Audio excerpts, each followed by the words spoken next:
Hi everyone, this is Memory Lane Keepsakes and welcome back to my channel. Today I'm going to be sharing my August project share with you all for the Crack the Vault 2025 collab that is hosted by Poetspice.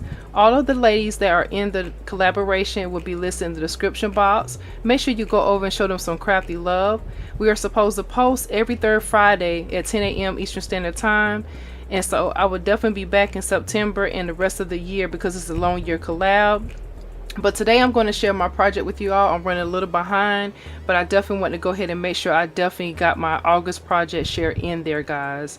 So I decided to use this stamp set right here. I haven't used this in quite some time. This happens to be the Bold Prince, which is the Hero Arts, and this is a 6x6 clean stamp. As you can see, it has a lot of the crafting tools that we also have in our craft rooms at home now. And I decided to pull this out because I thought it went really well with what I had decided to create this time. And so as you can see, it has a pair of scissors, it has some paper clips, some string, it also has a paint palette on there and a few other things. So I wanted to share that with you all. Beautiful stamp set. And then I also pulled out this die that I have never used, that I have been wanting to use, and I do not recall where I got it from, and I know I've had this longer than 6 months. This particular die right here is a set where you can create your own craft room sign, and you don't necessarily have to make a craft room sign, but the way this one was laid out worked out perfect because I've always wanted one for my craft room. This die came with 4 pieces. Well, actually 5. Came with 5 pieces because it has a pair of scissors down at the bottom down there. It also has the craft room actual die set for the words there. It has an outline, and then it has the stitching overlay that's really pretty too, and then the actual die itself. So that is really nice. So I'm loving the dies that's in this set. You can actually use it for pretty much anything that you would like to create. What's really neat about this die is the fact it is universal. So that's what I love, dies when they're universal, because it can pretty much challenge you to step outside the box and see what else you can create with dies like this. So I definitely put it to great use. I also put out this item right here, which is Tonic Studios Tim Holtz stamping platform. This is a great tool to have in your craft room if you don't already have it. This one allows you to be able to use clean stamps, which are the clear ones, as well as the rubber stamps. So you can take the platform and you can flip it both ways. So you will see that you have this side says clear, and then the other side says rubber. So whatever stamp that you choose to use, you can be able to use both of them and get a great impression. And then it has the magnets that will hold your project down as well, and it comes with 2. In addition to using that, I also pulled out my Paper Studios cardstock paper, which is the floral on the hot pink. I did use this last month for my other project, and I wanted to get more use out of this paper. I love the pinks, and I wanted to definitely use a new page in here, so that's what I did.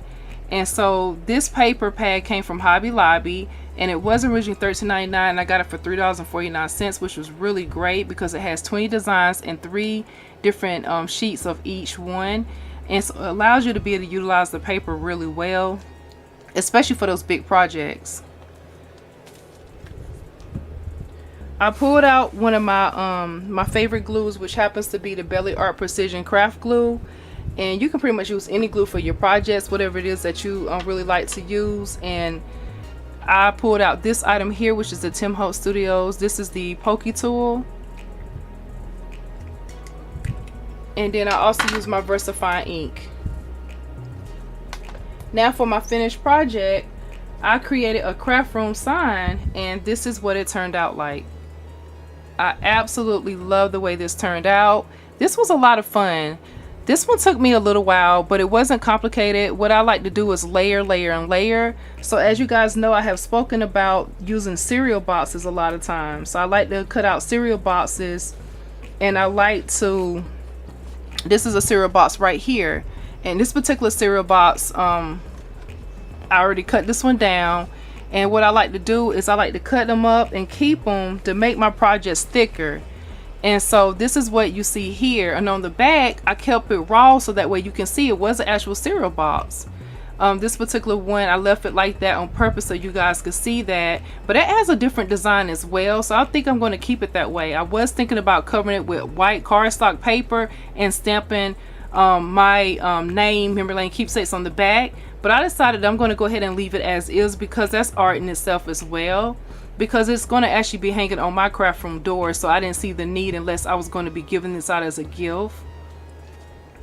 But yes, I love the way this turned out. So what I did is I did use some of the cardstock paper from the florals on a hot pink, and then I went back and I stamped it using that beautiful Hero Art stamp.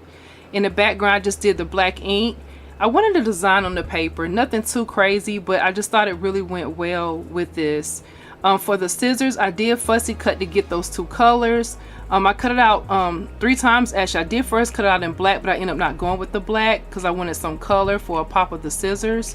I wanted pink handles, so I cut the scissors out in pink as well as this metallic silver, and then I just cut the handles to place it on top of the silver, the metallic silver scissors, and then I added a diamond dot right here for a little bling.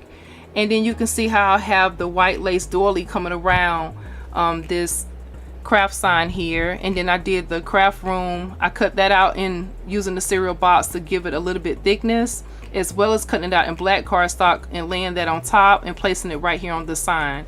And then I kept this part blank on purpose, and then the rest of it, this is what we have. So I'm really happy with how it turned out, and this is my project share for this month, for the month of August. I will be back in September to share with you all what I create, and I want to thank you all for your time and taking time to watch my video. Have a blessed day and enjoy your weekend. Bye bye.